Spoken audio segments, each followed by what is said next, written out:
Hey, movie fans, and welcome back to another episode of the Uncharted Media Podcast. This is episode 210.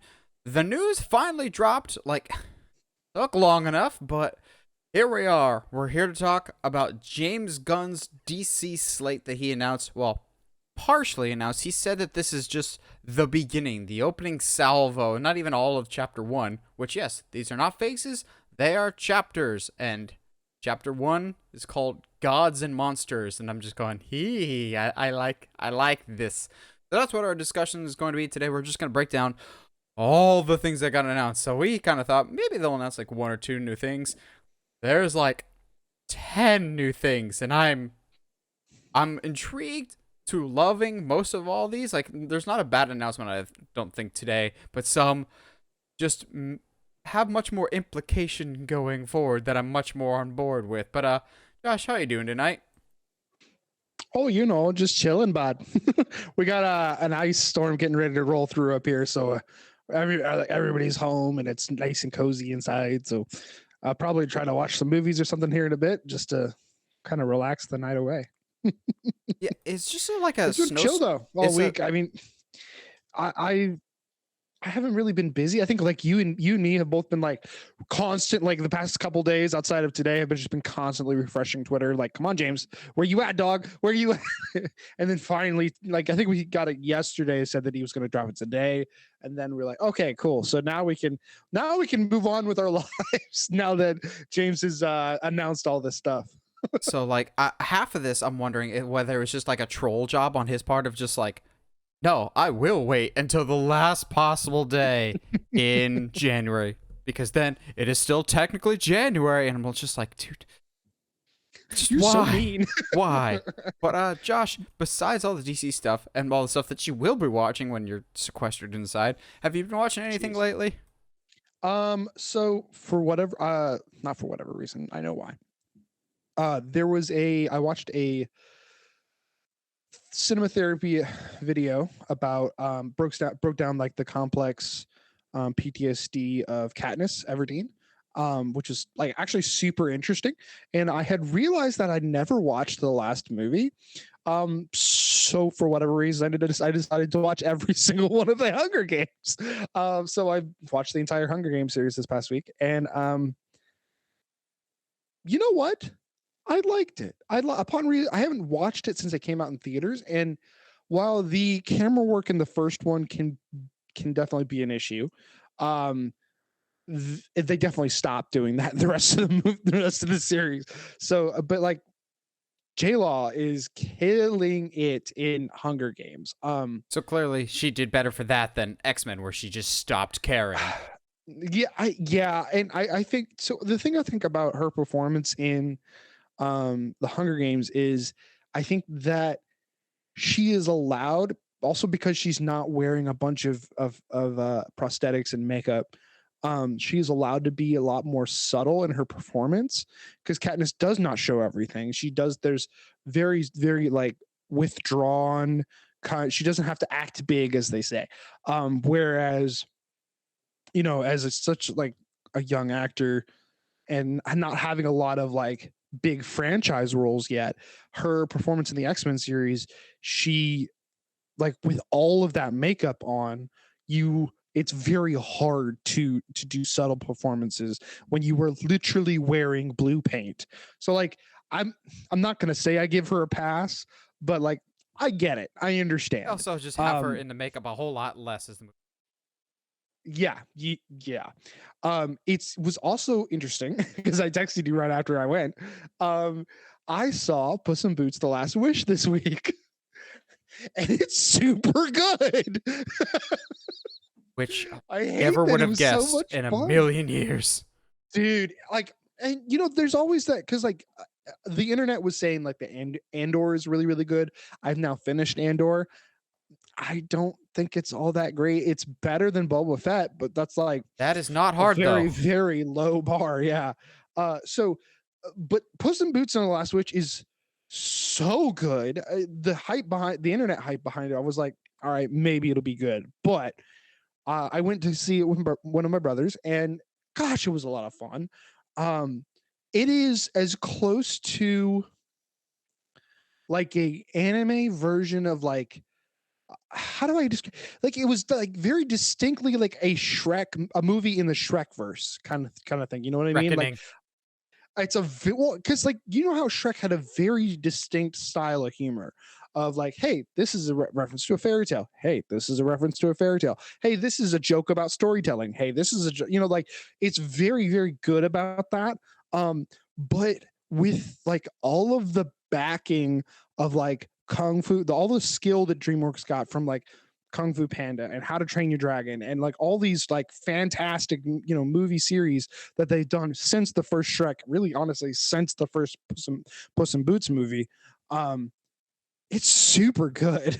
I I hate like there about midway through when like the action kind of dies down a little bit. I sat there and was like, I leaned over to my brother. I was like, I hate that I'm enjoying this. He's like, yeah, this is a lot of fun. Like it's, dude. Like at one point the dog cusses out the three bears, but like they bleep it out in the movie. It's dude, it's so funny. It is genuinely a great time. I cannot recommend it enough. I can't believe that I'm sitting here saying that I can't that like you have to go see Puss in Boots and the Last Wish. I forget. Did you say whether or not you saw the original Puss in Boots? I have seen it. I saw it like once. It was terrible. I did not go to the theater like somebody I know. I waited until I could see Worst it for movie very, I've very ever cheap. seen in theaters. Yeah. So like I understand why like your hesitancy to go see it because you have like such a vivid memory of being burned by the first one. Um, but let me tell you, like it is honestly like if you can go to like a week, if you can go to like a weekday uh showing like in the afternoon or something because so that there's no kids and all that, but like it is genuinely a good time. I cannot recommend it enough. That's it's just so weird to me. Yeah, totally. Stuff this I've come across very quiet. I think that's with Oh man, how dare you come across as quiet. yeah, because we've never had that issue before of being quiet. Now it should be balanced. Oof, all hot now. No, this is what happens when you change stuff on the fly. Um, Baby, you've always been hot. well, I'm not in the red yet, so we'll see how this goes. I have not really watched anything lately. Messing with stuff. There we are. I don't think I really watched anything except for watch the Rumble this weekend. Some people were complaining about it, but I really liked the men's Royal Rumble. Also, people were like, it's predictable. Predictable isn't bad if you do it well and do it correctly. Wasn't enough surprise return. This was a showcase of the current roster talent, something that has been missing a lot of other previous Rumbles. You have a Yeah. man in Gunther, came in at number 2, beat the crap out of everyone. The final person to looks like a Haas, and you need to build your next Haas because it's around forever. But then you get your tip Bray Wyatt bull crap. Whatever it is, it's not enough because God, it was whatever. Then you get to honestly some of the greatest thing in WWE history, the whole bloodline thing. Sammy's Mm. finally taking his a la Luke Walker and hitting back with a chair out after that happened of wow, Roman's entire career summed up with 2 gifts of him back with chairs. Oh, it was so good. I'm in an awkward spot now of like, yeah, Cody won the Rumble. Sammy's story is more interesting. But also, I get Yeah. from a business perspective, can't put the title on Sammy. It just because Arabia, and he has never once gone to. I complete his decision. So, but then I watched episode 3 of Last of Us. It was Oh fine. yeah. Fine. Here's my problem. as soon as the episode came out, I saw so many people. They're like, it's the best episode of TV ever. Like, not just the best episode of the show, but best episode ever. I'm going, okay, Yeah. slow your roll here, people. It was a good episode. The best episode ever. Like, I don't know if I'd go that far, but it was good. I can understand that they're like, it's a filler episode. I don't think it's a filler episode. But at least for me, I think I could have gone for a little bit more on the bone, but it was still good. Yeah. No, I agree. I think that and as someone who literally, so at this point we are past the point at which I have played in the games. I have no idea what to expect from here on out, or from the episode 2 on out. So for me, for a lot of people, I didn't have the idea of what this section of the game looked like. So this, to me, this wasn't like a jarring departure from the game. I enjoyed it quite a bit. I having Nick Offerman play a gay man is a ballsy move. That is the straightest man that will ever. And a slightly nicer version than what is in the game. Actually, like he's not cranky enough. Again, I don't think. Again, I don't have that in my head. I don't know what Bill in the game looks like, or how he acts in the game. So I really liked it. I still think episode 2 so far is my favorite, but that's same by a wide margin. Get to see clickers and stuff like that. But that being said, like I liked the early. I think the part that I loved the most in the episode was the small little bit on the road with Joel and Ellie, where he's like, let's go around. I don't want to go down there. I don't want to show you what's down there. And she's like, oh, how bad could it be? Whatever. And she's like making jokes all the way up, which I love. And then she's confronted with the literal death of like dozens. I don't think we're ever really told how many people, but I wouldn't doubt if it was hundreds of just like this huge pile of bones. And it like, so good, very emotional. Because like prior to that, Ellie was kind of being like little like kind of flipping with like the concern, like, oh no, like this world is just fine, whatever. But I don't, and to her credit, there was no reason she would know about everything that happened on Outbreak Day and all of like the bad stuff that happened on Outbreak Day and stuff like that. So, but I think it was one of the first times outside of, I mean, it's one thing to see the zombies, but it's one of the first times I think for Ellie that she's seen like what humans are capable of. So the fact that like she was of her own volition was forced to see, oh, like we can just be just as much as monsters as the zombies are, which is, the whole point of the show. Tale. Yeah, the whole point of the show. But like to have her like have a visual like representation of that in the like 3rd episode, so good. Loved it. Well, speaking of The Last of Us, we get the confirmation that we all kind of expected just based off of the banger numbers that the show has been having, and that is that The Last of Us will be getting a season 2 on HBO Max, and more importantly, it will be an adaptation of The Last of Us Part 2 video game. Now, I know some people are immediately freaking out about that because the second Last of Us is just a tad bit controversial, but I think this can work and actually fix some issues that people had with the second one. Now, I'm going to try and tiptoe around this as carefully as I can so I don't spoil season 1 and season 2 for Josh.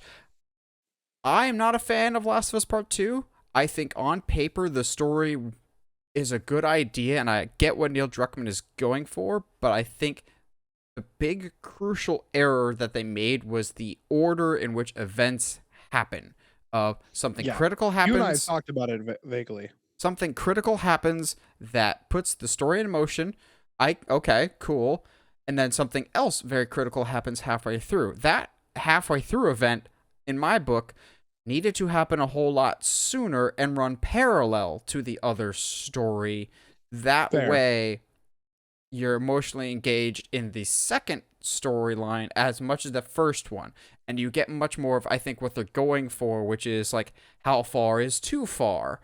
I think that can work. It's just you needed to rearrange it a little bit because the choices that they made in the part two, I think, put them behind the eight ball for the rest of the story just because you have so many people that can't get specific events out of their head, and rightly so. I wasn't a fan of it for a couple different reasons. The story, the game almost punishes you if you're bad at stealth, like me. Yeah. So, like, if you're bad at stealth, you kind of have to put some dogs down, and I'm not the biggest fan of that. Maybe because I'm too human. And it didn't feel as like it does, but doesn't feel as personal. Like the first game is get character that you don't care about, but will end up by the end of the story from point A to point B. Cool. There's a lot more going on in Last of Us 2, and I get that the sequel should expand the world a little bit more, but if the direction of season 2 is anything that like season 1 to go by, I have faith that they can kind of win some of the fan base back.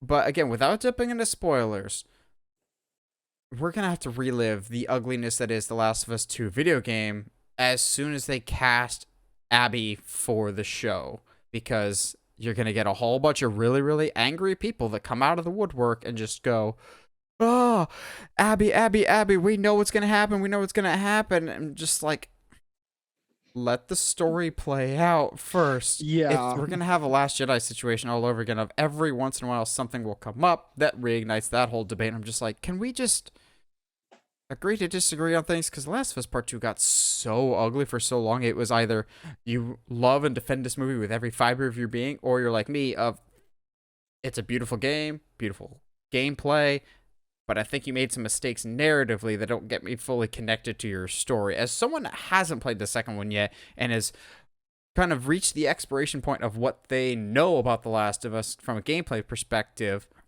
what do you hope to see from a season 2, Josh? Obviously that kind of depends on where season 1 ends for us. I am very lost as far as, or not lost. Let's go foreign. Sure. I'm not. I don't know the details of the ending of the game for Last of Us. But you and I have talked a little bit about some of the events that happened in 2. So if that's the case, I foresee them already laying the seeds. And to me, I think that's what's important right now is that, first of all, it's even with the numbers as high as they were, it's pretty surprising for them to have given it a season 2 after 2 episodes, which was incredible. It's so wild to me. But that being said, I feel that I have complete faith that they are taking into account the narrative across both games. And so there's going to be some hints to stuff that happens in game 2 in season 1. I would not be surprised if that happens. I think they're building this across doing 2 seasons so that the season finale of 2 really feels like a completion of the show rather than just, all right, cool, well, that was the second game kind of feeling. You know what I mean? I think also the difficult thing with The Last of Us Part 2 was, at least for me, was where we come up. There's a lot of elements in The Last of Us Part 2 that could easily fit in Last of Us Part 1 without delving into spoilers. Yes. There is a lot of the narrative that is done in flashbacks, and I don't think from a game perspective that was the smartest decision. From a TV show, you don't have to put those scenes in season 2. You could put those in this season. Or yes. The other big issue that some people, myself included, had for Last of Us Part 2 was it felt like The Last of Us Part 3 for Last of Us Part 2 we never got.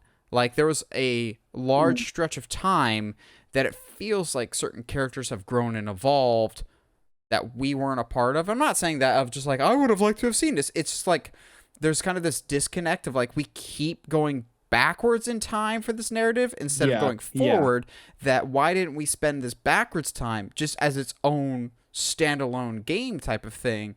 And then what happens in Last of Us Part 2 can be this big emotional journey in Part 3. Yes. Like, it's so hard not to go into detail, but just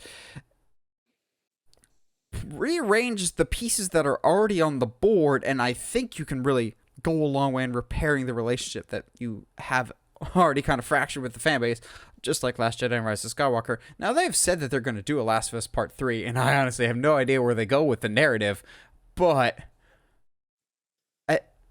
I think the potential is there, and I trust the creative people, because people like to bag on Neil Druckmann a whole lot because of Last of Us Part 2, but so far he's done a great job with the show, but also he has experienced TV people with him, with Craig Mazin, who's done a great job with the show. So I think being a collaborative effort, you can have Craig Mazin maybe tell Druckmann of like, in this format, like a TV format, this is probably the best way to run things. I've put the pieces in this order because it's not a game and it might flow a little better if we do this type of thing. Well, and I think if anything, these first 2 episodes have shown, the first 3 episodes have shown us Neil's okay with change as long as it makes sense and it helps push the story forward in a way that is narratively interesting. I think he is completely okay with changes. If anything, what was it? For those that aren't, anime nerds, there's a show called First Metal Alchemist. The original run of the show ended up outpacing the manga, so it the last season or so of it is all the writers just doing whatever they want because they had no idea how it was going to end. Also, Game of Thrones. Yes. So then they went back and remade it with Brotherhood. It's called First Metal Alchemist, but Brotherhood, and went along with the manga, and the changes were so significant, but it makes it a better show. I say that to say I think I think Neil absolutely is in the position to be where he as a creator is very much, you know what, I'm okay with change. I'm okay with and I'm aware of the divisiveness of the second game, and I am aware of the changes that are going to need to happen going forward. So we'll see what happens. Obviously, we've still got 7 episodes left of season 1. So I'm not really in a hurry to see where we're going to go because I'm really excited where we are at right now. Next up, we have a lot of DC news to cover today, but we're going to talk about something that's from the old DC. Shazam! Fury of the Gods released trailer number 2 because David F. Sandberg was like, don't worry guys, you'll get a trailer before the end of the month. And, unlike James Gunn, he doesn't wait till the very last day of the month. So we get this trailer for Shazam! Fury of the Gods, and I gotta be honest, I think the trailer kind of sucks. Really? I don't know what it is. And I'm just going to be blunt. It didn't connect for me. I'm still super excited about this movie. I love the first one so much, but I'm watching this and I don't think my heartbeat or blood pressure raised a single time in this trailer, and I don't know what it is. If I had to point the finger at anything, and I think it's the same problem that the trailers ran into in the movie ran into for the first trailer, fire whoever is making your music choices. I think both trailers have incredibly bad music choices, and music choices can go a long way in being a good trailer or a bad trailer. Like The Batman's first teaser trailer. Oh, perfect music used for that. I don't really think the music for either of these Shazam trailers has been the best. And also, I am not normally one to complain about trailers saying they're showing too much in the trailer, because until we actually see the movie in context, we don't know if they're actually showing a whole lot from the movie or not. Yeah. this trailer looks like it's giving away way too much.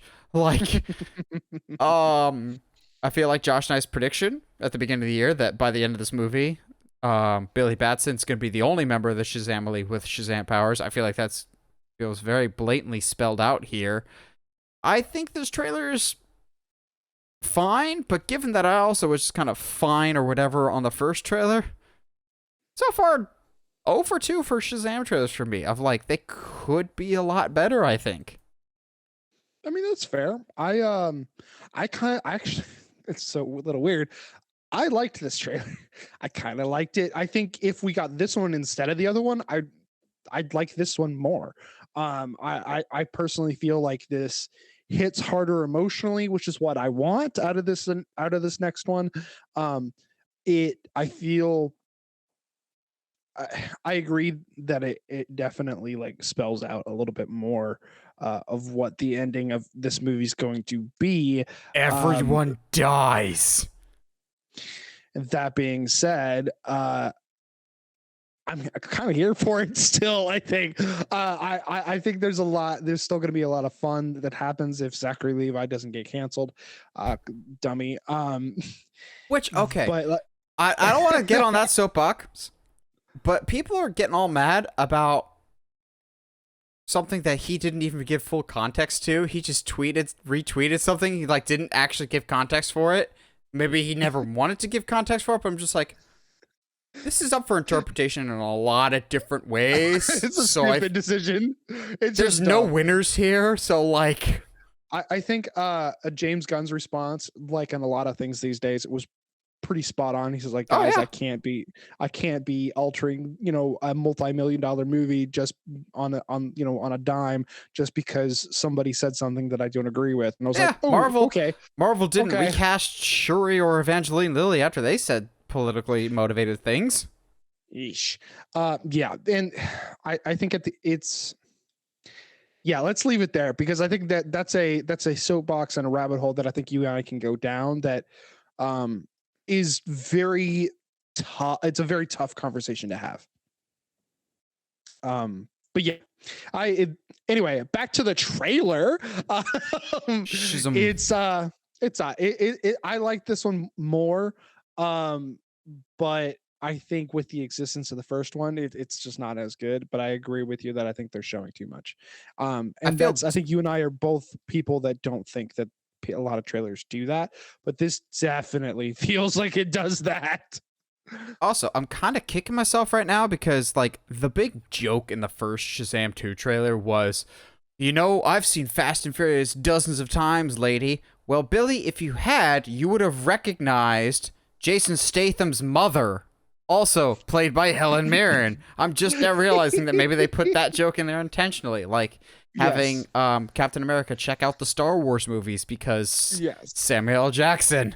But yeah, we also, I think the other thing that I have issues with is the first Shazam had some wonky CG because it didn't have as much of a budget, but it worked because it was still a very personal, small-scale story. This has a gigantic dragon taking over Citizens Bank Park in Philadelphia, and it seems much like they clearly got a bigger budget, but I'm like, is this story still going to be as personal, or are we just going to go for the big bombastic? This feels a lot more big and bombastic than the first one, which could be great. I agree. But it could be worrying. Yeah, the scene that got the reason I think I like the second trailer more is there is that scene in there with Billy being like, "Yo, if what is it to stop these people from destroying the planet, if all I have to do is give up my powers and to save my family, I'm okay with that." And I was like, "Okay, I like that. I like that angle a lot." I kind of wish that we led with that or at least kept that for the movie, but like, it is what it is. So I guess we'll find out, and we'll talk about more about Shazam I think here in a bit, but yeah, we'll see what happens. Next up, for DC related things that once again people just want to blame James Gunn and Peter Safran for things that are not in their control, but if it was in their control, I think they still would have made the same decision. And that is that Titans and Doom Patrol have both been canceled. However, the teams that were responsible for those shows were like notified at the beginning of the season, so they were able to like write cohesive endings and satisfying endings for both shows. I'm just going, have you seen Titans? They don't know how to do anything satisfyingly. But you know, maybe knowing that they're going out with a bang will motivate them to write better. So as someone that watched all of Titans, or will watch all of Titans by the time this is done, because we're in the mid-season finale right now. Yeah. I say this with full confidence and full sincerity. I'm genuinely amazed that the show lasted as long as it did. I thought it was going to get canceled once it made the move to HBO Max. So that was like right before season 3, and then right after season 3, I thought it might get canceled. I kind of hoped that it would get canceled. Like, I don't hate watch Titans. It's more of just like, well, there's a live action Dick Grayson. Something I thought I would never actually get until we'll talk about it later. Seems like I'll have hope for that again. But this is just like, okay, fine. Whereas Josh, I think, has seen more of Doom Patrol than me. I saw, I think, about the first half of season 1. I really liked it, but I just kind of got sidetracked with watching a bazillion other shows at the time. So maybe once the show is done, I'll go back and check it out. But I really liked what I saw. I don't think this is necessarily a bad thing. We still got plenty of content from both shows. But James Gunn was right when he thought, we might talk about this later during the discussion. He's like, back in the old regime, you could slap DC's name on just about anything. Like, everyone was licensing out DC shows of just like, you get a DC show, and you get maybe 2 or 3 seasons out of it, and it's not. Yeah. Doom Patrol is great, and Titans, despite what people are saying, despite what I'm saying, it wasn't the worst show in the world, but it did not live up to what the characters deserved. At no point do the characters on Titans actually act like Titans. They are Titans in name only. And it's not just like a Dick Grayson or a Starfire or a Beast Boy thing. It felt like every season was a prequel series to an eventual Titans. Like, oh yeah, we'll get there eventually. We're a TV show. You can't honestly expect us to have a Beast Boy budget that would let him be green for every single episode. I'm like, yeah, actually, I do kind of expect Beast Boy to be green in every episode. And more than one animal. Well, that's a season 4 thing, but yeah, I was like, I would like you to have more than just but like a green season hair. 4 thing, not a season 2 thing. It took you 2 seasons to get Nightwing.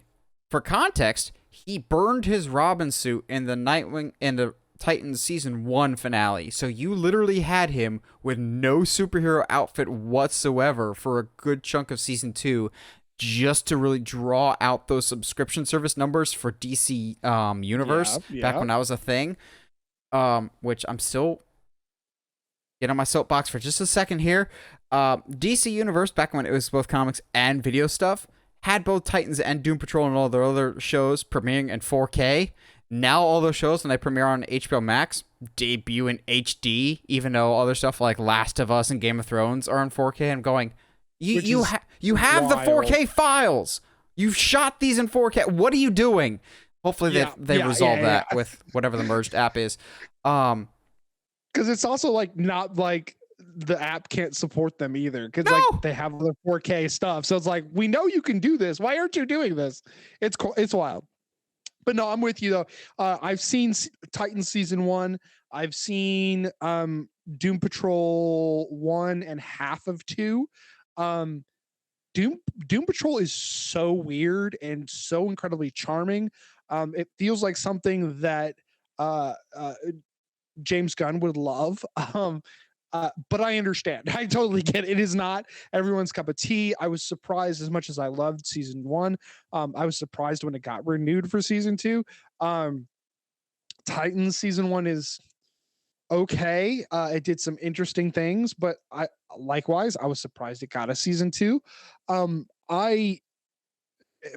people are whining about this. I think we still got like at least 3-4 seasons of both shows. Agreed. Like it's not like it's getting canceled after 1 season. Looking at you, Netflix. We only cancel successful shows. that are, okay, sure. But we got a lot of stuff out of out of these two shows. So it's not like it's not to our knowledge, at least, it's not like they're taking them off of the platform. They're just No, not. they're still going to be there. They're just going to be over, which is fine. With some of the shows that we'll be discussing here in a bit, like I think they more than enough fill those voids of DC, having a good DC show to watch, especially now that the CW is wrapping up as well. Not fully, though. Not fully, because I want to roll my eyes so hard at that. Yeah. So, according to James Gunn and Peter Safran, Superman and Lois will continue on for at least 1 or 2 more seasons at minimum, to which I'm just going, oh, hallelujah. That's all I cared about. Burn literally everything else, but Superman and Lois, keep that alive, because I see, but like it's so I don't consider that a CW show. No, it's good. I know it. I know it like is, but when I think CW, I think the Arrowverse. Well, that is ending. God, that's ending. Thank you so much. But yeah, so we'll see what happens. At the end of the day, at least the writing teams were given enough notice that they can create a actual finale, so it's not going to be like Firefly where we're just our feet are cut out from under us. As fans, we'll actually have an opportunity to say goodbye to these characters in some way, shape, or form. And honestly, at least in the form of Doom Patrol, I wouldn't be surprised if we see these characters again. I think. Oh, we'll talk about it. I think both of these teams have a very good chance of showing up again. But I don't think, at least for Titans, I don't think the people who are playing them right now will be back. No, we can get much better casting. I can see that for Doom Patrol, but I can't necessarily see that for Titans. Lastly, for our news today, before we get into the big DC news, we have Let's Make Josh Happy segment, also known as Nosferatu Update. That thing that we swore probably didn't actually exist or would never actually happen, but now we're getting more and more cast members added to it, and now we have, arguably, if we didn't already cast Nosferatu himself, this would be a good choice. But you say Nosferatu, you say Robert Eggers, that makes Josh happy. You throw out Willem Dafoe, and Josh is really happy he's sitting down right now, because this just... We thought The Northman was made for Josh. Nosferatu is really made for Josh here. Although, but like, Anya Taylor-Joy left the project due to scheduling conflicts. That would have made it like Uber Josh, but... So here's the thing. I think we called it too, though. After The Northman, I was like, hey, that means he's done with The Northman. He's going to do Nosferatu now. And you were like, nah, I don't know. I don't think that'll ever happen. I was like, it's gonna happen. It's gonna happen. And now it like actually is happening, which is crazy to me. Especially with like, I guess it's not surprising that Willem Dafoe is involved. Dafoe just likes like people like Robert Eggers and Wes Anderson who don't do movies just a little bit differently than everybody else. And so it's not really that surprising to me that Dafoe is going to end up being cast in this and being involved in a Robert Eggers movie. Now, I joked at the beginning, but God, he would have been a perfect Nosferatu just because he's got that creepy grin. But if he is not, because he's not, that's Skarsgård, because he's also got a creepy face. I can see him being like a Renfield type of like he has served. God. He would work even better as a Renfield of like he works for Nosferatu and has for decades upon decades of suckering people in. God. If we get him being like oh geez, what is the guy's name? Igor from Young Frankenstein.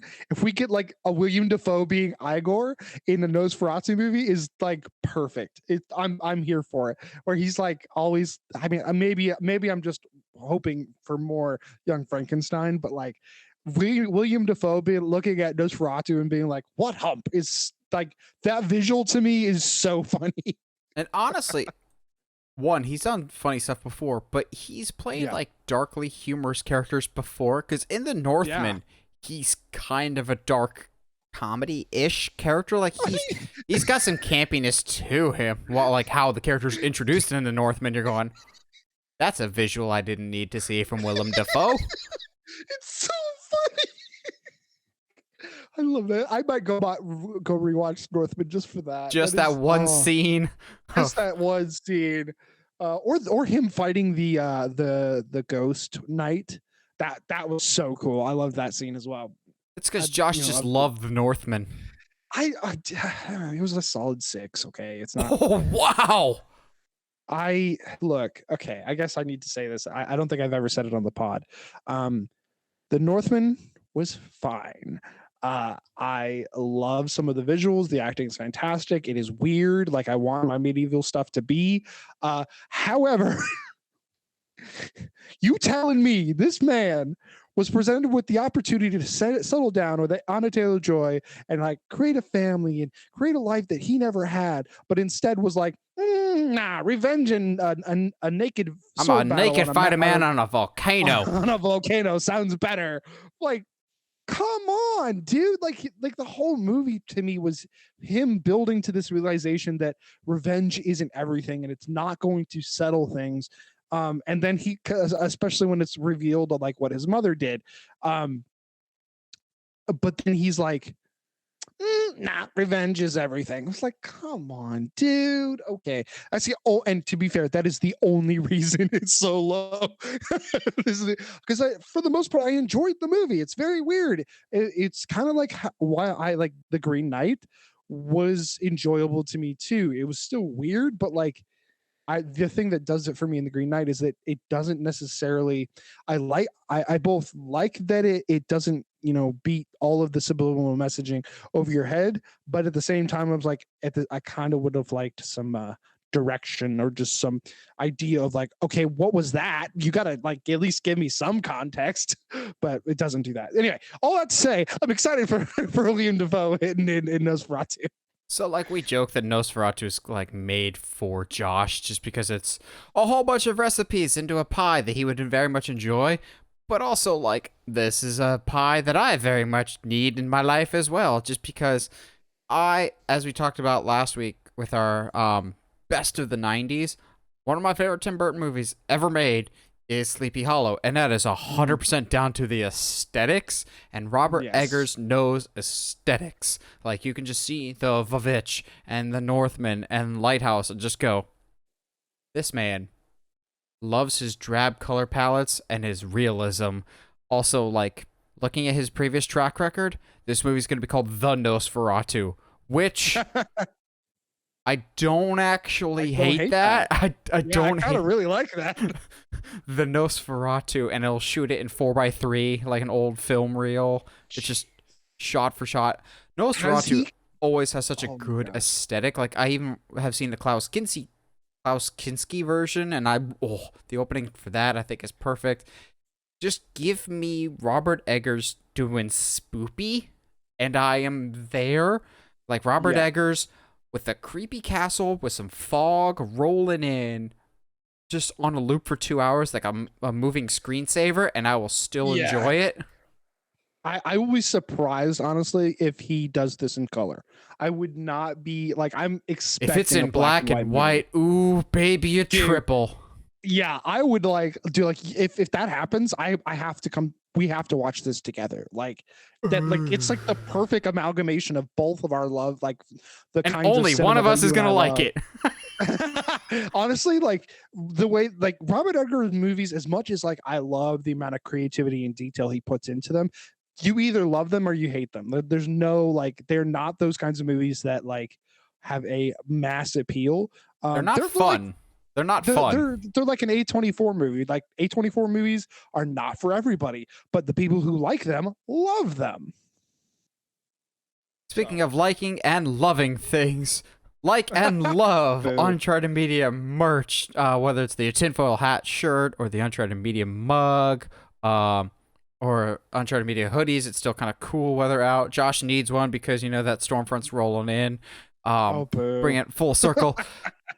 Go there, support the show, and also, if you haven't already, subscribe to us on whatever audio platform you're listening to us on, whether it's iTunes, Spotify, Google Podcasts, YouTube, If you haven't already, subscribe to us on YouTube. Help us get to 1,000 subscribers. Now, let's get to that thing. You know, that thing that we've been waiting for a very long time, that we had to like shuffle around our schedule a few times this month to get this all figured out, and we were scrambling today.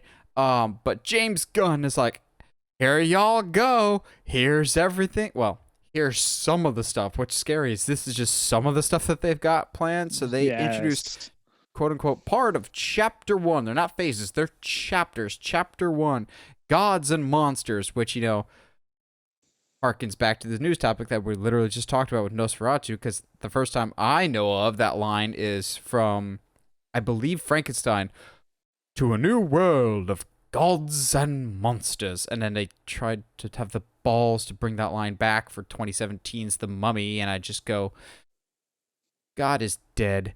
So is the sound in that trailer. Oh. But then also in a comic sense, Gods and Monsters is the subtitle for a series of Justice League comics that they turned into an animated movie, which is not my favorite. It's weird, but I like the idea of Gods and Monsters. I'm like, oh, that's a good way to start this off. So I kind of just I rewatched James Gunn's announcement video. He had like a 6.5, closer to 7-minute video of just breaking everything down. So we're just gonna kind of go down the list of things that he announced in a video, as well as it's like a full article of some statements that he and Peter Safran made that I'm just like, oh, we're just on the right track here. So he said everything from their first project forward, which will be Superman Legacy that we'll talk about, is going to be unified. So I think what that means is anything before Superman Legacy that is still kind of the scattered pieces, and we won't get a proper idea of what this universe looks like until Superman Legacy.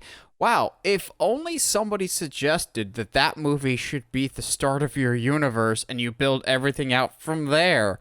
Wow, it's like James listens to us. He's clearly one of our 10 listeners. Hey, we have more than that. Hold on. Hey, hold on.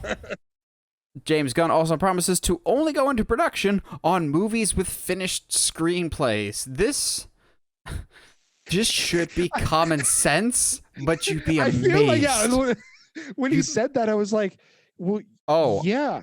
Wait, is that been happening before? Oh, no. Oh, I'm sorry. Oh, Black Superman movie written by Takashi Coates and potentially directed by J.J. Abrams. That one that's totally still happening and not creatively in limbo whatsoever. I'm just going, Or, I mean, before they took over, Warner Brothers and DC would just greenlight literally everything that moved that they thought, you know, this could make money.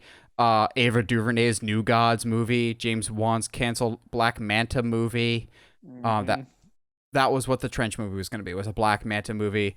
The Cyborg movie. Remember when that was announced way back in... Jeez. Okay, I remember when the Cyborg movie got announced, I think it was like 2015 or 2016, I was still working at my first job when I still lived in Colorado when I was in college. Like, it's been that long, and we'll see Cyborg again.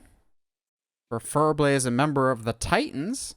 I just think that works a lot better, and I don't think the previous Cyborg actor will come back. I'm just a hunch.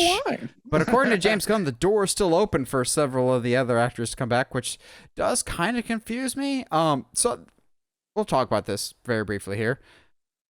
Peter Safran and James Gunn still did not clarify whether we're doing a full reboot or a partial or whatnot. Because, Dave Bautista, literally yesterday was like, James told me they're going full reboot. I'm like, are they, though? Or are they just, because James Gunn also said, we're not going to have people play more than one character. So I'm like, but Momoa. So is he fully transitioning to Lobo and leaving Aquaman behind, or was never planned to be Lobo? What's happening here? There's still a lot of questions here that we have. But the thing that I was like, it sounds so simple, but it's been lacking for so long, is James Gunn saying storytelling is king more than anything, and we want to leave the creative stuff in the hands of creators. We don't want to interfere. I'm just like, wow. So the opposite of all the leadership before. Yeah. I think what was interesting too is like him opening that up and like, guys, we know that that DC has been very disjointed. We are very aware of this and we want to change this. What was really interesting to me is him breaking down the last kind of like four movies or whatever of this current regime of films, with the Blue Beetle, with Aquaman 2 and the Flash. He like breaking those down. Oh, and Shazam. The way that he kind of like talks about Shazam is like, well, Shazam's kind of been in his own little pocket. He doing his own thing. So, and then like didn't continue. So it was like made it sound like, oh, Shazam might be able to pop up at any time. Kind of gave the same impression about Blue Beetle, but definitely did not get that impression about him talking about the Aquaman movie. But also hearing James say that The Flash is an incredible film struck me as really interesting. Not to say that like, because really from everything we've heard, it is a really, really, really good movie. Obviously we'll find out here in a bit whenever it comes out, and whenever we have an actual trailer for it, which apparently is on the way. Super Bowl.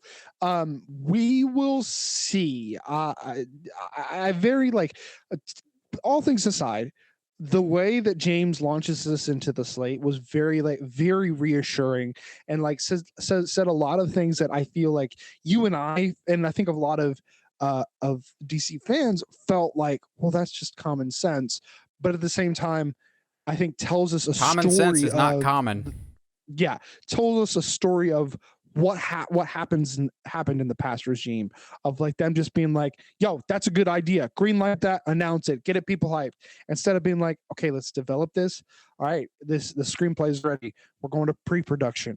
All right, now let's announce it, which is exactly what I think James is saying here, and they're almost going with the storytelling is always king kind of angle on this. It almost feels like a Pixar style vision of like, yo, we will tell whatever story we want as long as it's interesting.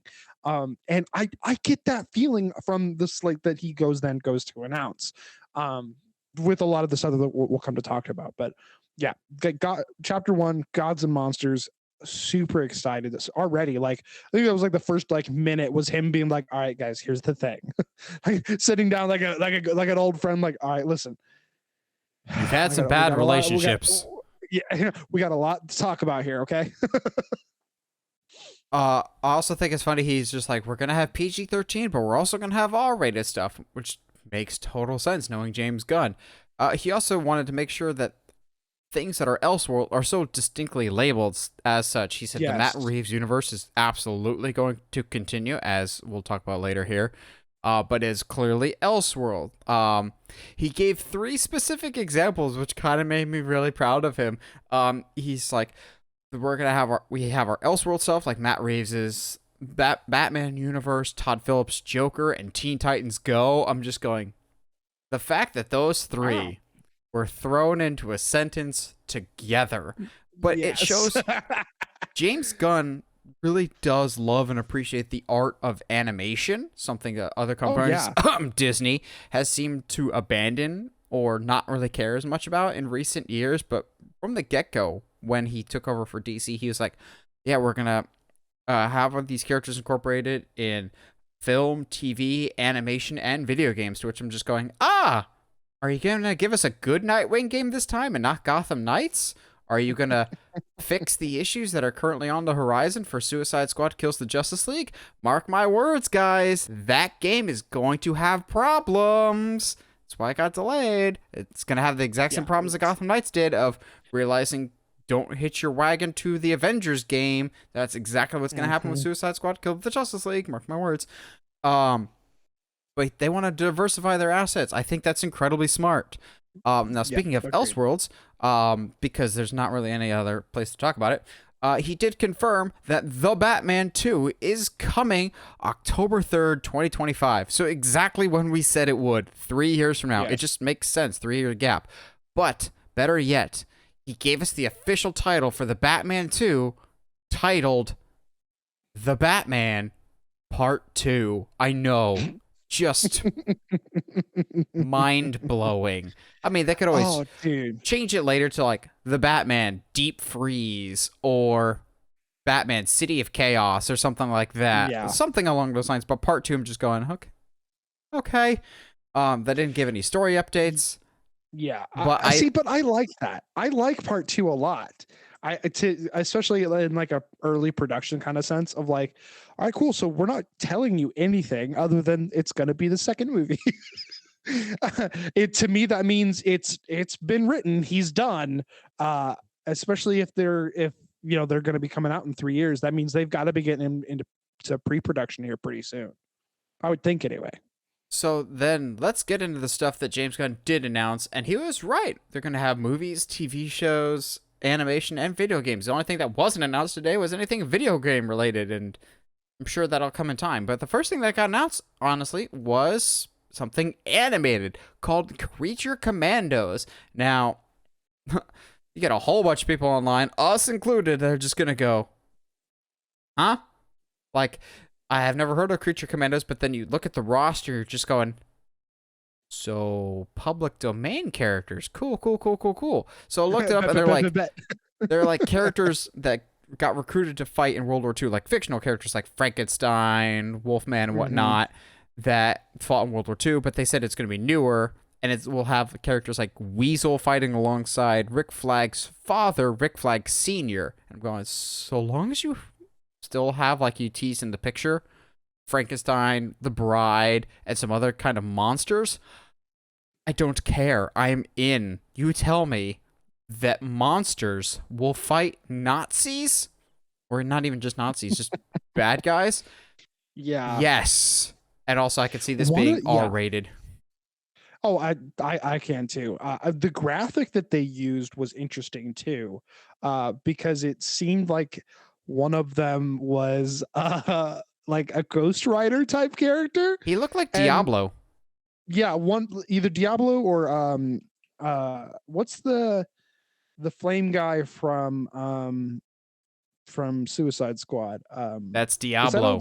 Is that Diablo? Okay. I had a different name in my head for some reason. Firestorm.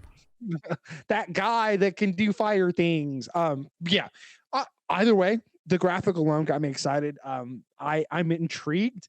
I love that it's an animated series. I like that that James seems to have this grasp on, like, kind of like Guillermo del Toro. Animation is not a genre. It is a medium of storytelling, which is awesome. Love it. Let's go for it.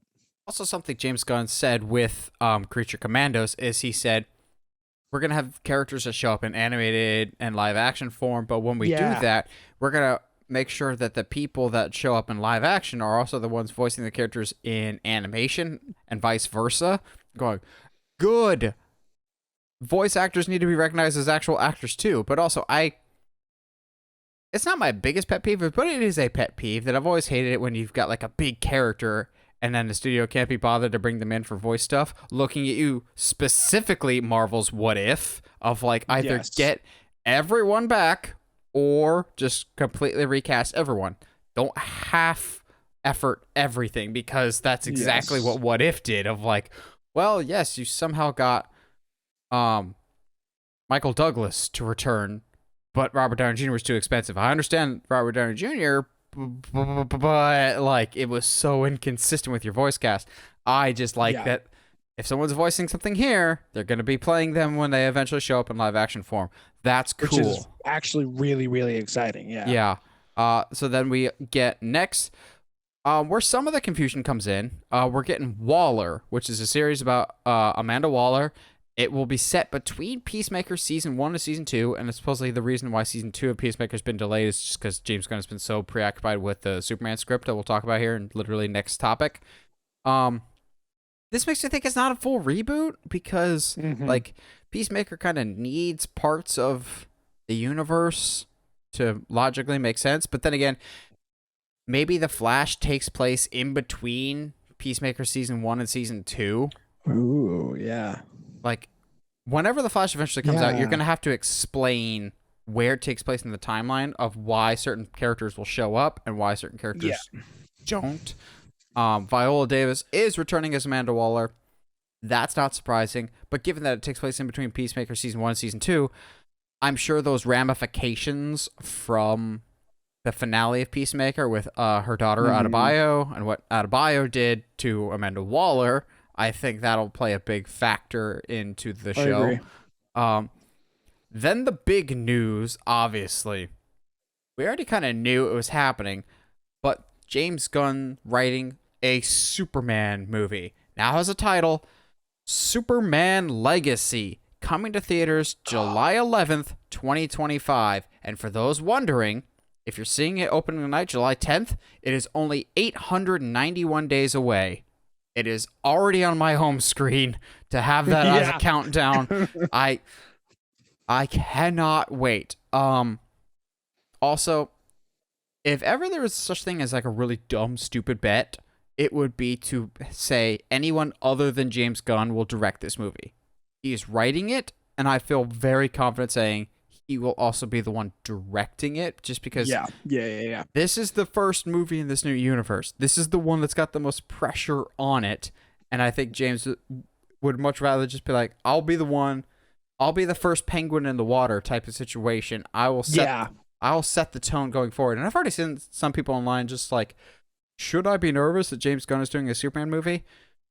Given some of his comments, absolutely freaking not. Because he says something not in the video, but one of the interview segments that, it's like, we really want to show the earnestness of the character of get back to like a character that truly believes in truth, justice, and the American way, to which I'm going, the fact that you brought up truth, justice, and the American way when his new slogan is truth, justice, and a better tomorrow, honestly, I like both. It all kind of depends on who's writing it. But he's like, we want to focus on a character that still believes in being good when the rest of the world kind of doesn't view people as good, or like doesn't like people that are kind, or sees kindness as a weakness type of thing. I'm just going, that is Superman. Thank you. Please. Yes, James Gunn is typically known as being goofier, but he can write earnest characters, and I think he knows when to dial in the humor and tone it down just a bit. I don't think we should be concerned at all for the Superman thing. Superman Legacy, though. I think it's funny that everyone was like, Superman, Man of Tomorrow, but the of tomorrow went to some other Kryptonian instead. Which when we get to, I have some thoughts. Absolutely. But yeah, Superman Legacy, to me, it makes sense. He's writing it. He's directing it. He's going to set the tone as far as like, guys, this is the quality we want and going forward. I am not worried. I think seeing his, being such a big fan of his, the Suicide Squad, being such a fan of the Peacemaker show, I think he absolutely knows where the line between comedy and seriousness is. Everybody in, I mean, like, I think he knows too how to really know a character outside of just like what you see on the comic book panel. Like Polka Dot Man. Never would I have thought that Polka Dot Man would have been one of my favorite characters in the Suicide Squad. But if only someone had told you that was going to happen. I know. But I mean, to be fair, like you can say that all you want, but like at the same time, like it would have been really easy to screw him up. It would have been really easy to make King Shark not like just this goofy shark, but like also, oh man, he just wants a friend. He never has friends. That's really sad. Like making these for the most part villainous characters have a side to them that's very like, okay, I feel for them. Like I get where they're coming from. To me, that kind of emotional intelligence in your writing tells me I have nothing to worry about when it comes to you writing a Superman film, that can get very emotionally complex and very tough to write in today's society when you've got a bunch of people saying that Superman just isn't an interesting character. And he really is. I think he just have to present him in the right motive, in the right light. And I completely applaud James Gunn to putting himself in this position, because it's very easy, I think, to sit here and go, okay, cool. So you're the director now. You're, co-CEO. I guess we'll just have you at the forefront all the time. It'd be very easy to just give yourself a bunch of work, but I don't think that's what's the case here. I think you and I are the same mind of like, he wants to set the tone. He wants to make sure that the first foot forward for this new DCU is Doesn't going to be trip. the best one that he wants it to be. I there is definitely like a little level of like control there that isn't concerning yet. We'll have to see how it shifts going forward, but I applaud him for taking the brunt of this first opening stuff for the DCU on his own shoulders. Because I mean, you and I have been having tons of fun watching him reply to people on Twitter, just being like, "No, you're stupid." Oh yeah, No, DC scoopers are going to be out of the job real Yes. quick, quote unquote scoopers. It's good. I love it to death. So today is January 31st, 2023. I want to put this officially on the record now, so then when we're all Thursday night, July 10th, 2025, putting it on record now, James Gunn is going to put Superman back in the red trunks. Oh, absolutely. The trunks will be in Superman Legacy, and I will love it. Y'all can say it's stupid and outdated, you Snyder cultists, but I cannot wait to see the red trunks return, because honestly, Superman and Lois pulled it off actually pretty well. It's not the suit that he wears all the time, but trunks matter, people. Now for Now for the thing that I'm sure just got Josh all kinds of giddy. Dude, are you kidding me? Yes. So they announced the Lanterns show. They're doing a Green Lantern show, but it is basically the show that I think I pitched to you not even like 2-3 months ago, of a Lanterns show that is more detective based.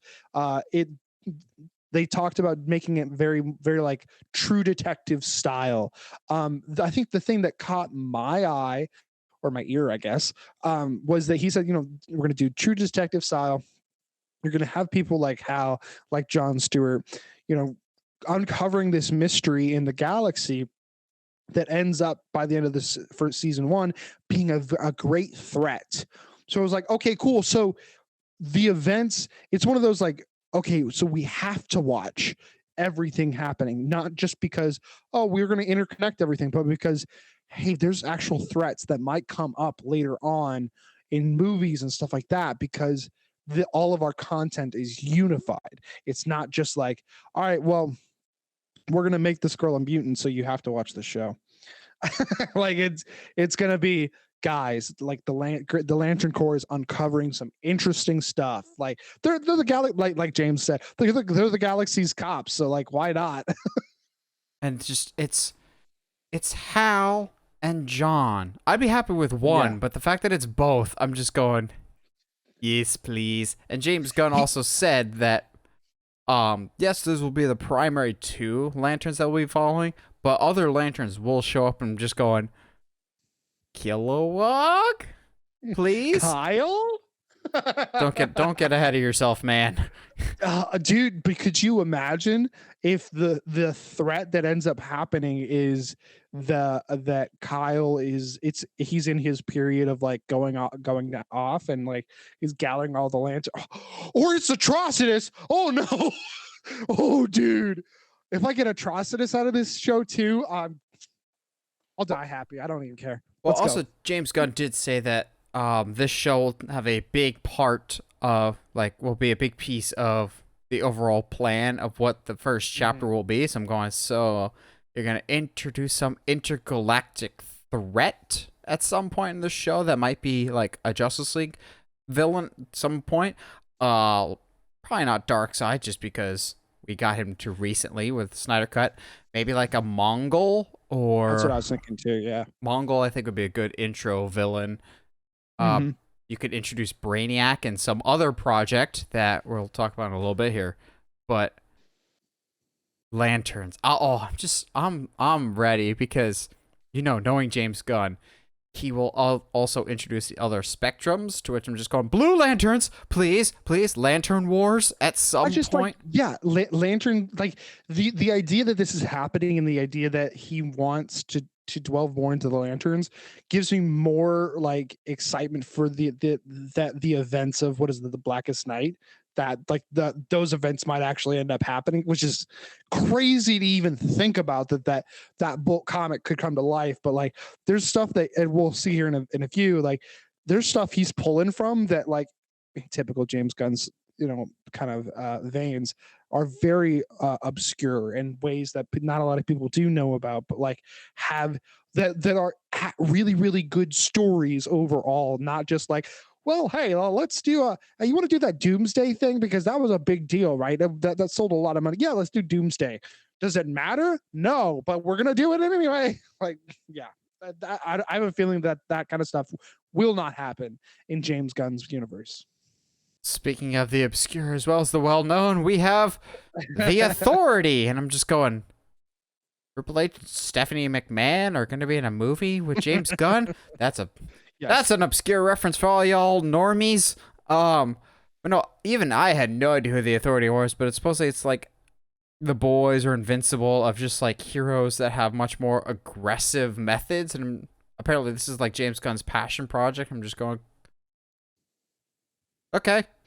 It's like the Charlie Day thumbs up gif of like, okay, you do you, man. Like, I trust you, man. It's just whatever boat you float. I have no idea about The Authority, so okay.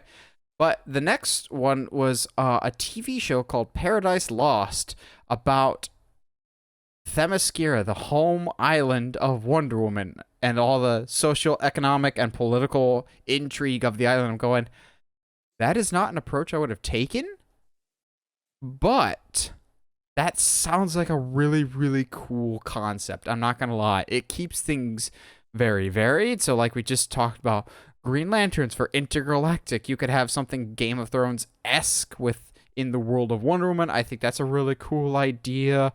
Was not a route that I was expecting to go, but I'm on board for it. Yeah, absolutely. I like, even though I'm with you, I have very, very, very little knowledge, barely any, about The Authority. But I like the idea of, before giving us a Justice League movie, showing us what a team of heroes can do wrong, and how it can look like if heroes do take their own power into their own hands, especially in this world, of what that can look like and how badly it can go.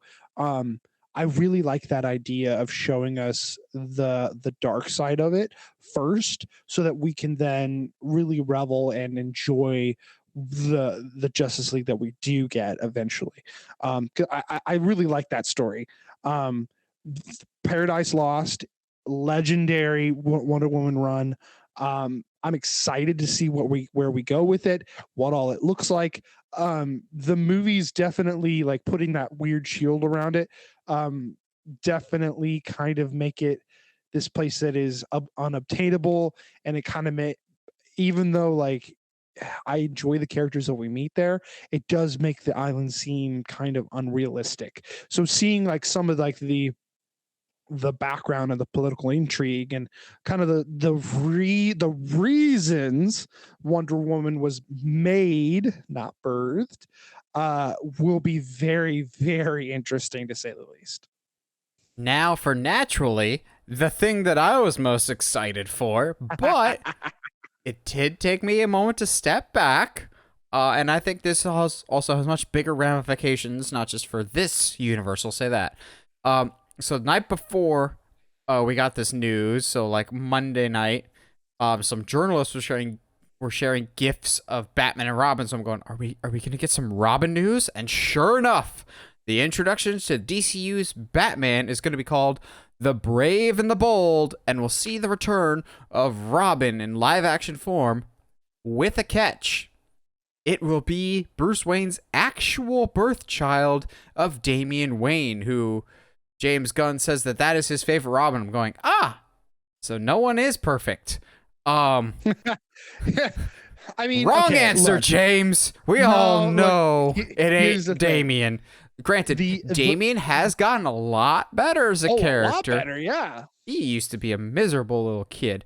But yeah, Damian Wayne will be the Robin, and James Gunn said that it's his favorite Robin. It's the beginning of the Bat family, to which I'm just going, I had the assumption and the hope that this new Batman would start with a Robin, but it would be Dick, and then eventually Dick would grow up and be Nightwing, whatever, and we get Jason and Tim over time. I'm now getting a sense that Dick, Jason, and Tim are already out in the universe doing their thing, and I'm just as okay with that. Like, if we come into this universe with a Nightwing already existing, I will find you, James Gunn, and I will hug you for an uncomfortably long time. I think so. Because, but also, maybe, the tinfoil hat's too far out of reach for me to swap things out. I think he's doing Damien, one, because it's his favorite Robin, and two, because Dick is going to be used somewhere else. I still maintain that Dick Grayson will show up in the Batman 2. And then that Batman will have him as Robin, whereas this universe will already have a grown-up Dick Grayson, grown-up Jason Todd, teenager / early 20s Tim, and Damian being the main Robin. I think you don't get your wires crossed there. But also, I'll pat myself on the back. I said The Brave and the Bold was happening. I said it was a one-off like TV show, but I distinctly said that we're getting a project called The Brave and the Bold in James Gunn's universe. So I was right about that. Yeah. But Robin is returning to live-action form, Josh. Just granted, it's like one of your least favorite Robins. I mean, yeah, I think the thing is though, if we had this conversation 3-4 years, probably 5 years ago, I would have been furious. I would have said that no, like Dick is the best Robin. We're missing out on all of the drama of Dick growing up and then it becoming Jason and Jason dying and then Tim taking form of like this almost like redheaded stepchild kind of situation that Tim is always seems to be in. But I really, before I get into to why I like the decision, it's the more animation stuff that they've come out with Damien, the more I have kind of liked him. Starting with Bad Blood, starting with the two Titans movies, he started to grow on me, and that now that he's grown out of this like spoiled I'm an assassin kind of brat little kid, he's still that, but like he's becoming he's showing more of his Bruce side of the family nowadays, and I really like that. I love the idea of starting with Damien. I love the idea that Jason is already dead. Tim is around somewhere. They're probably going to just start him as Red Robin, or please just don't make him Drake. Drake is the worst. Yes, but yeah, it's and then Dick is, maybe he hasn't gone full Nightwing yet. Maybe he is in Bloodhaven, but he hasn't donned that suit yet. Hey, he's going to need a mention from a superhero. Hey, James, you need a script yet? You need a sequel script? Or you may have to wait on the sequel script until next week. Hint, I'm almost done with this script for part 2. But yeah, if you need a script for a Nightwing movie, I know a guy. He's not qualified, but I know a guy. Yeah, that's exactly what I was thinking of like having Superman exist before Nightwing exists. It gives me like that just fits into those slots really well of like, like Superman can give him the idea and all that. But yeah, I like the idea that it's Damien. It will be interesting to have two Batmans existing at the same time. We should probably have a casting discussion at some point.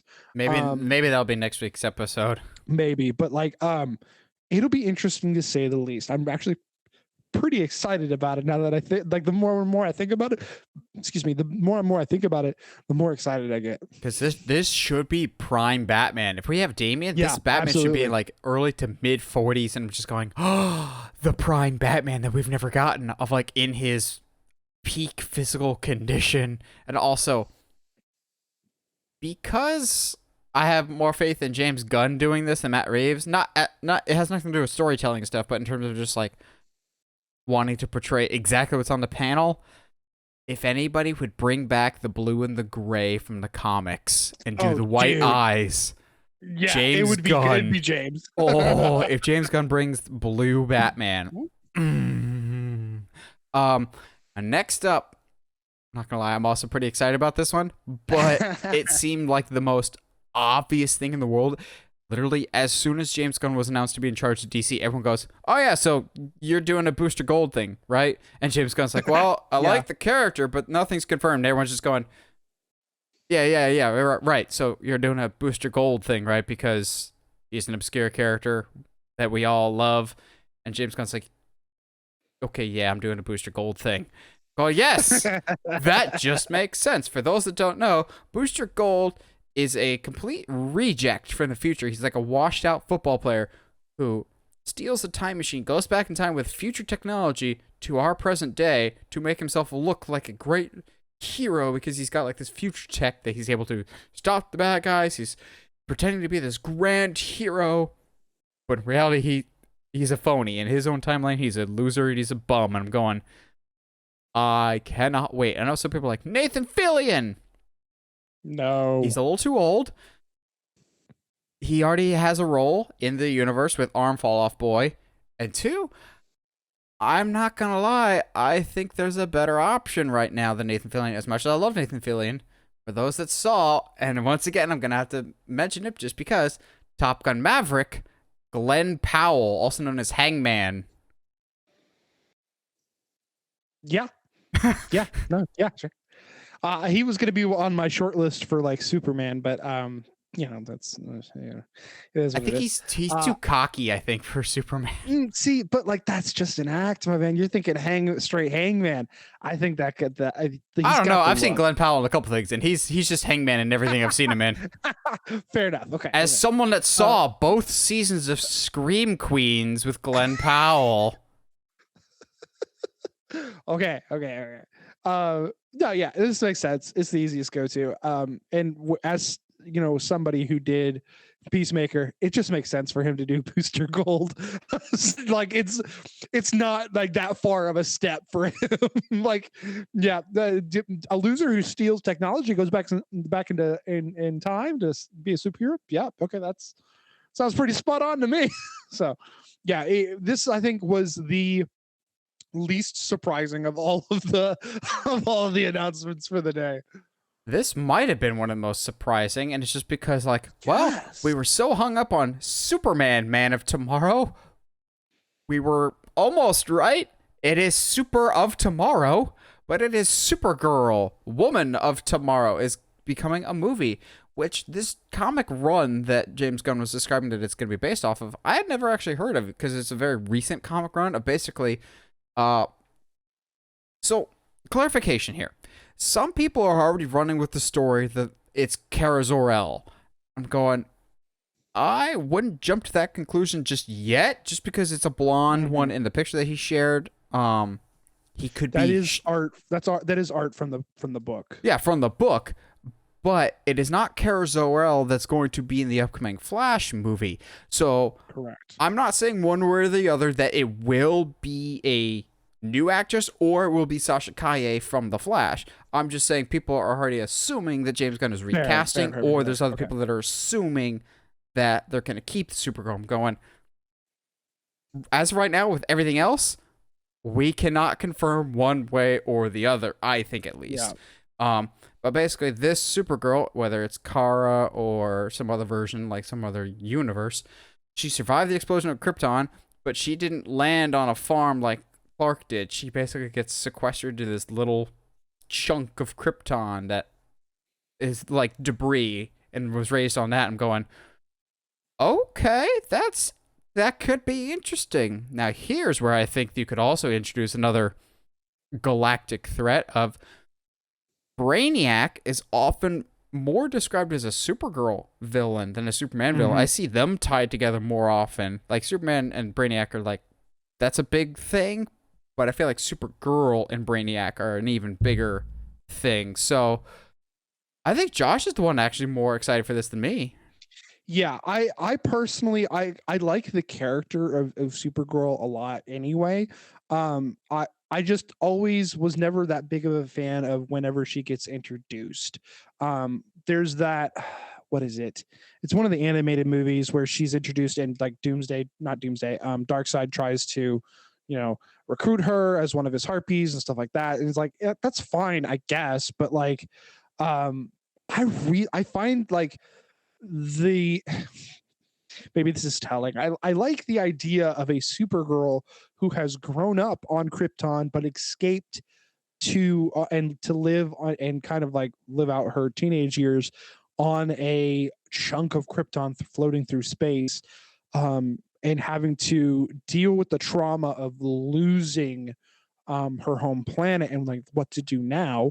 I find that so intriguing, to a level of like I almost find that more interesting than like Superman's as a character of like, okay, cool, so then what, like you have two people who are going to have, especially when they eventually meet, they're going to have two people who have vastly different memories of Krypton. You have your Supergirl who basically lived a childhood and then got actually witnessed the explosion of Krypton, has memory of it, and then is traumatized by floating through space on a chunk of it. Like having that version of history along with Clark's, which is just like my parents saved me from a scientific explosion.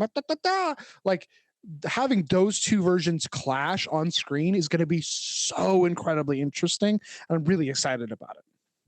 Now, Plus, the art of the book just looks super cool too. Like I've already added it to my to be read list. So, lastly, for the things that James Gunn announced was another one of those like, oh yeah, this is just a layup. That does not surprise me in the slightest.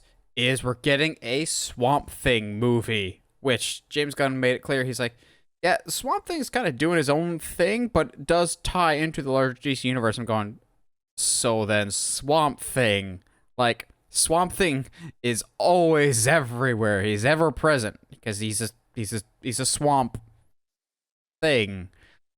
he's a thing in the swamp. Yes, which is different than Man Thing because just terrifying. Legally distinct.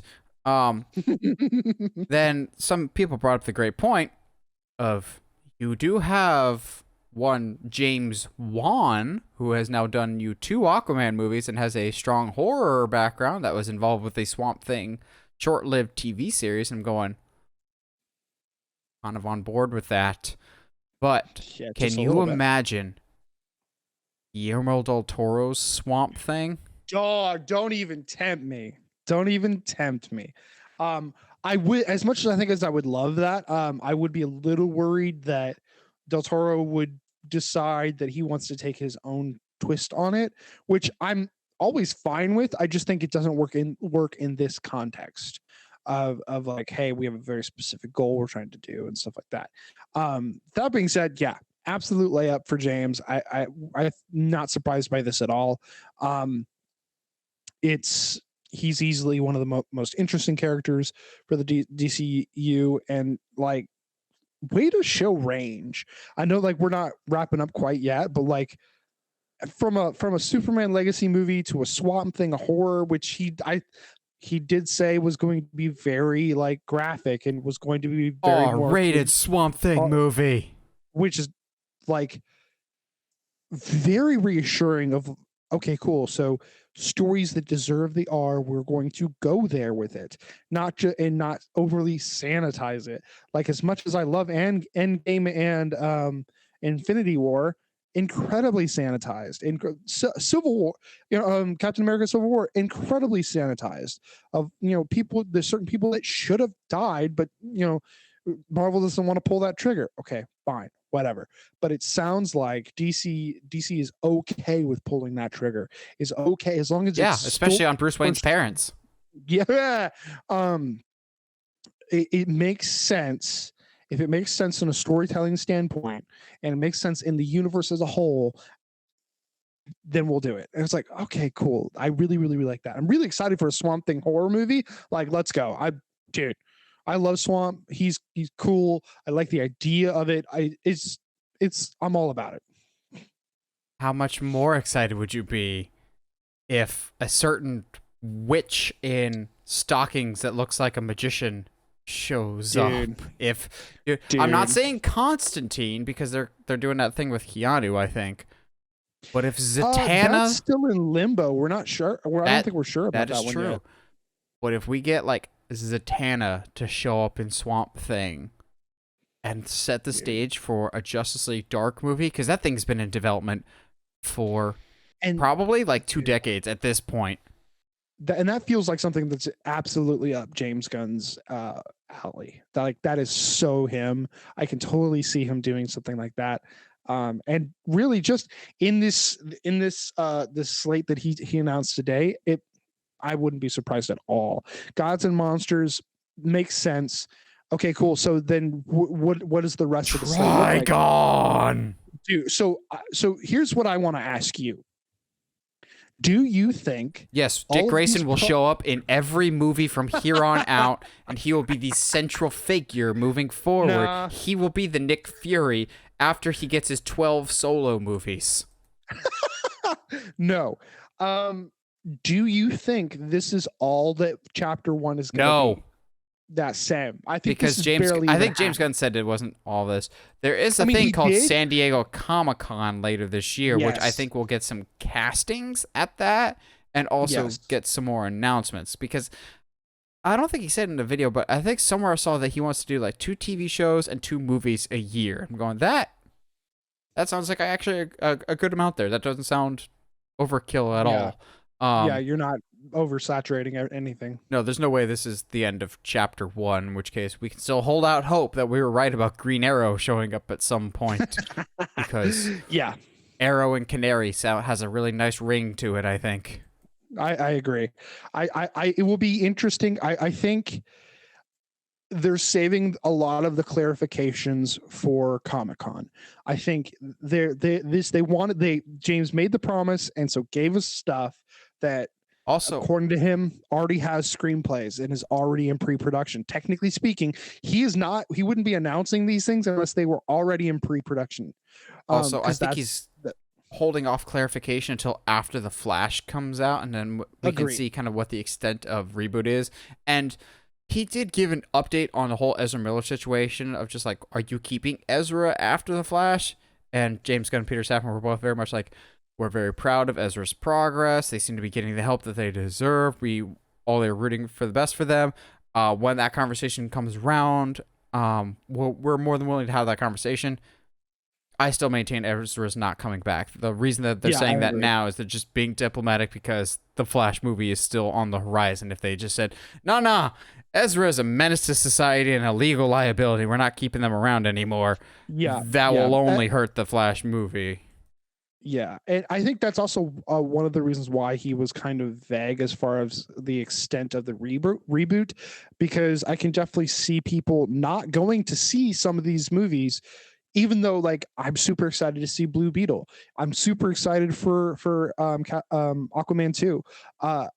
I do think there would be a level of like, well, what's the point to see these movies if it was, well, they're not going to lead anywhere. So any kind of excitement I gain from seeing this movie could be meaningless. Now, even if that was the case, I'd still go see it because like we've been waiting how long to see Blue Beetle? Like, come on. I may. It's like I'm very excited for all the movies. I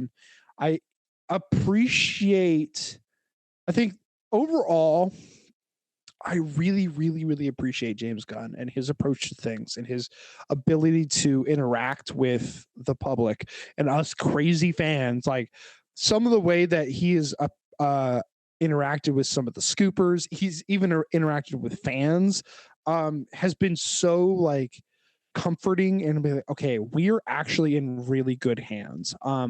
Even if you're a DC fan and you're like, well, he didn't announce a Justice League movie, he didn't announce this, blah, blah, blah. I was like, guys, I hear you, Marvel but I didn't think announce all 23 movies in one day, guys. agreed. Like this announcing of phases was a thing that didn't happen right away. So for me, I think I'm excited that we're going to be getting content that is going to have a completely different feel than DC. It's going to have a different vibe. A different feel than Marvel. It's going to have a different vibe than Disney, Marvel, and all that. And I'm excited about that. And a lot of these projects are a great way to set that up going forward. To me, you've got your big three building a relationship and building from there. You've already got Superman Legacy. You've got your Paradise Lost TV show. And if you're telling me that Wonder Woman will not either be a thing at the end of that movie and at the end of that show, then you're lying to yourself. And then Batman Brave and the Bold. They're setting up the big three. They're setting up the larger universe.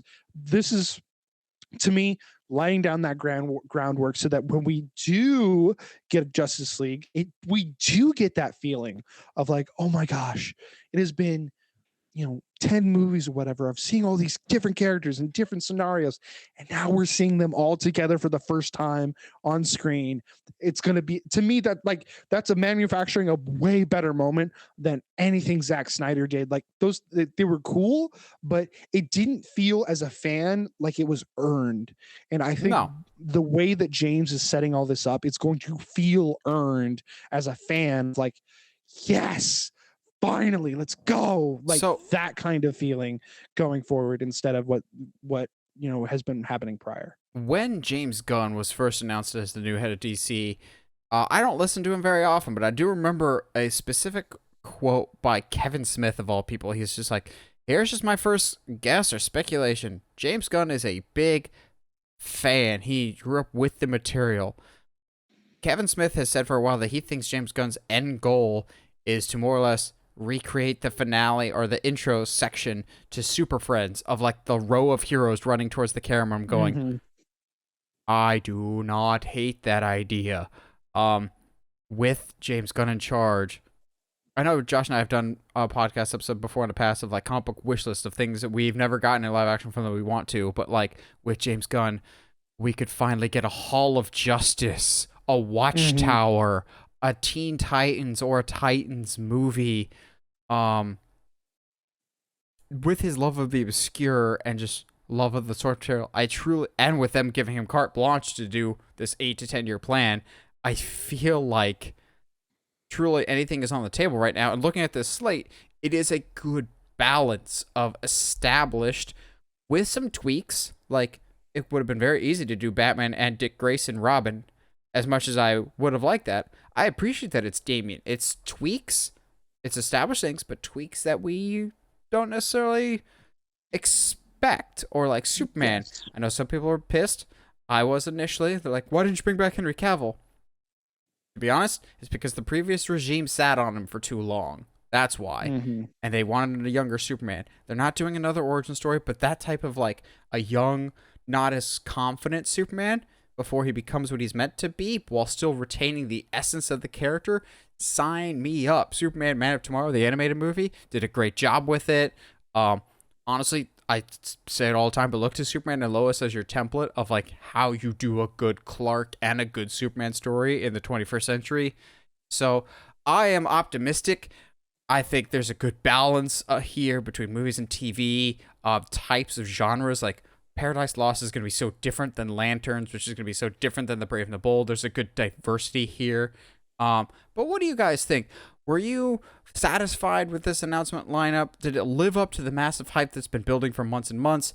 What do you hope to see in this new DC universe led by James Gunn and Peter Safran? Let us know down in the comments below. Where's like him for me, guys? And as always, if you haven't already, subscribe to us on whatever audio platform you're listening to us on, whether it's iTunes, Spotify, Google Podcasts, YouTube. And if you haven't already, subscribe to us on YouTube. Help us get to 1,000 subscribers. That's our big goal. And as always, stay sharp, movie guys and gals.